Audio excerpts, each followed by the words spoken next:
Hola, soy Mr. Prado y vengo a hablaros de la tercera fase de mi proceso de dibujo, el entintado.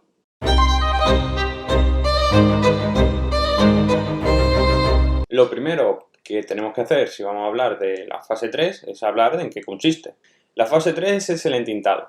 No es tan solo dar tinta china o utilizar un bolígrafo o un rotulador para resaltar lo que hemos hecho en la fase 2 de los lápices, sino que es donde va a cobrar personalidad a nuestro dibujo, gracias al proceso de evaluación de líneas.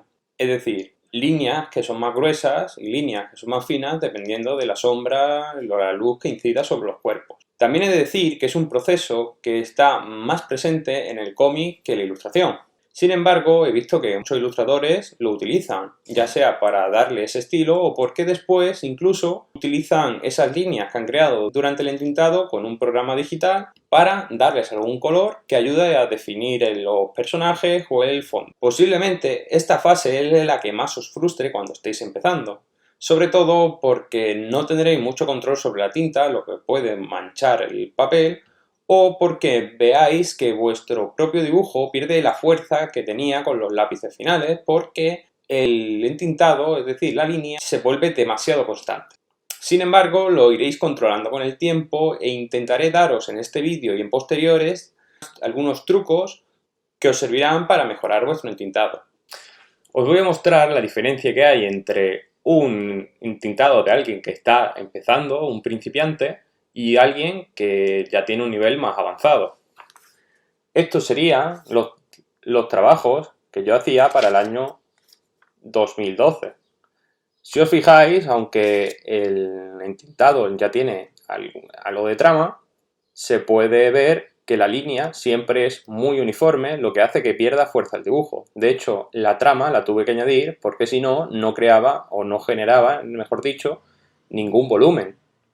Era un trabajo que destacaba por ser muy plano.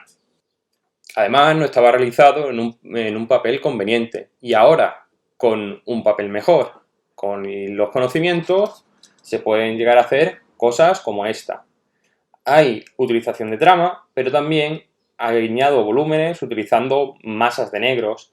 Y la línea no es siempre la misma. Donde proviene la luz, las líneas son más finas y donde están las sombras, las líneas son más gruesas. También creía que la clave era usar una línea muy fina, porque era el secreto que había detrás de las ilustraciones que más me gustaban. Pero no es así. La clave está en que cada autor, cada dibujante, incluso entintador, tiene su propio truco para darle su personalidad. No os obsesionéis con crear líneas finas, incluso dibujos con líneas muy gruesas suelen funcionar muy bien. El trabajo de un buen entintador es clave, sobre todo para un dibujante de cómic, y hay ejemplos en los que un mismo dibujante, haciendo los lápices con entintadores diferentes, dan como resultado cómics totalmente diferentes a la hora de ser apreciados por el lector. Lo que comúnmente se conoce como tramas englobaría dos tipos de recursos. Uno sería el cross-hatching, que son una serie de líneas que se suelen dibujar paralelas y también cruzadas para simular espacios en sombra, texturas y también para generar volúmenes, que es al final para lo que utilizan las sombras. Lo segundo sería la trama mecánica, que se trata de unas láminas autoadhesivas que parecen o simulan tonos de grises, cuando en realidad lo que son láminas en blanco con puntos negros que varían en tamaño y en concentración, la distancia que hay entre un punto y otro. Esta trama mecánica sobre todo es muy utilizada en el cómic japonés porque suelen trabajar en blanco y negro y se puede alternar con el cross-hatching anteriormente dicho. Hay autores, sobre todo los más modernos, suelen utilizar más trama mecánica y hay otros que combinan las dos perfectamente. Ahora hablaremos de los materiales. Como en otros vídeos, lo primero de lo que voy a hablar es el papel. El papel debe tener 250 gramos por metro cuadrado para que coja bien la tinta. Siempre debéis trabajar en un formato que sea el doble de tamaño del formato del producto final. Muchos profesionales recomiendan papel caballo, que tiene 250 gramos por metro cuadrado, como venía recomendando, y las dimensiones necesarias no es exactamente una 3, sino que es muy parecido a una 3, pero son las dimensiones que necesitarías para trabajar en A4. Realmente podéis comprar papel de este tipo de cualquier marca y no tenéis por qué centraros solo en este papel. Podéis coger cualquier papel que se acerque a esas características. Después del papel nos encontramos ante el emocionante mundo de ver con qué posible herramienta entintamos nuestro trabajo, porque hay montones. La primera que te van a recomendar va a ser el pincel. El pincel es una herramienta muy utilizada sobre todo por los entintadores americanos y tiene la ventaja de que su grosor es muy flexible. De todas las que vamos a ver es la que es más flexible y por lo tanto resulta muy barato. Además, el trazado es muy personal. Luego tenemos las plumillas, muy utilizadas en el cómic japonés. Lo normal es utilizar una plumilla como esta, con su caña y su punta. Esta sería una plumilla G, pero hay muchas más. Y esto sería una plumilla un poco especial porque se trata de una plumilla recargable. Es una plumilla G recargable que se parece bastante a las plumillas estilográficas que utilizamos aquí en Occidente. La última opción que yo consideraría para hacer un entintado serían los bolígrafos calibrados tipo Rotring. Tendríamos el Rotring más clásico que vienen con el grosor, ¿vale? Tienen una punta como esta. Y luego tendríamos otro tipo de rotulador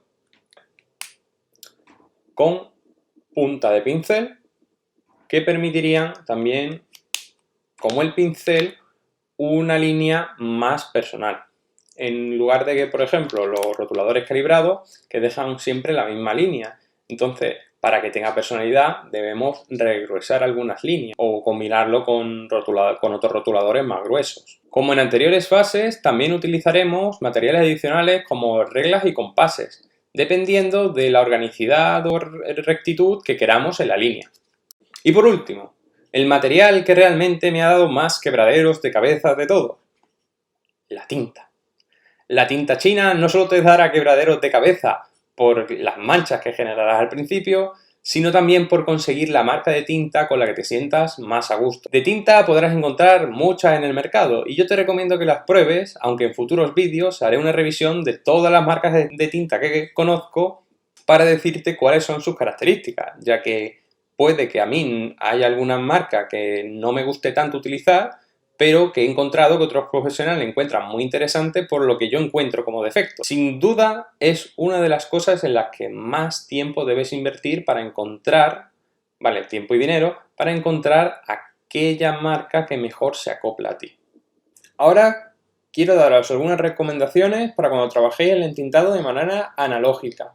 Si sois diestros, vuestro sentido de entintado tiene que ser el sentido de lectura occidental.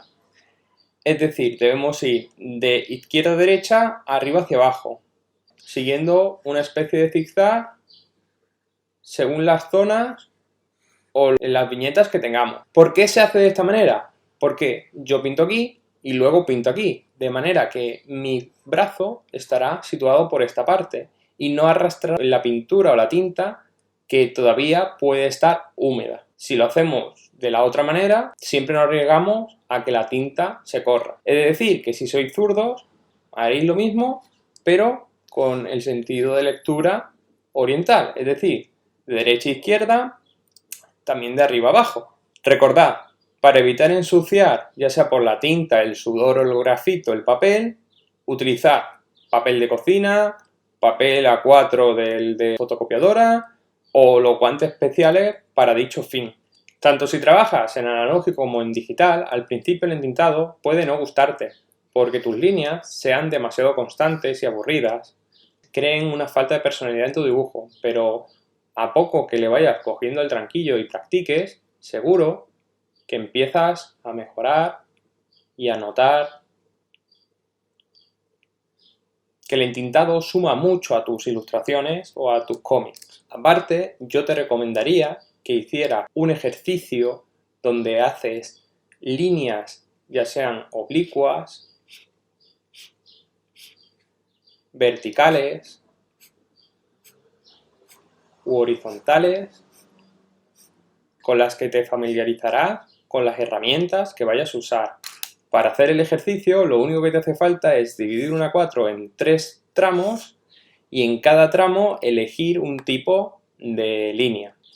Otro ejercicio que recomiendo es trazar trazos largos. Para ello elegimos un principio y un fin y lo trazamos en un solo trazo rápido y preciso.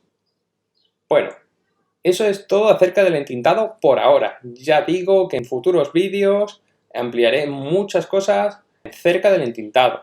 Muchas gracias por ver el vídeo, dale a like si te ha gustado y comparte para que más gente pueda disfrutar de este canal. Si quieres, visita mi Patreon que está en la caja de descripción. ¡Hasta pronto!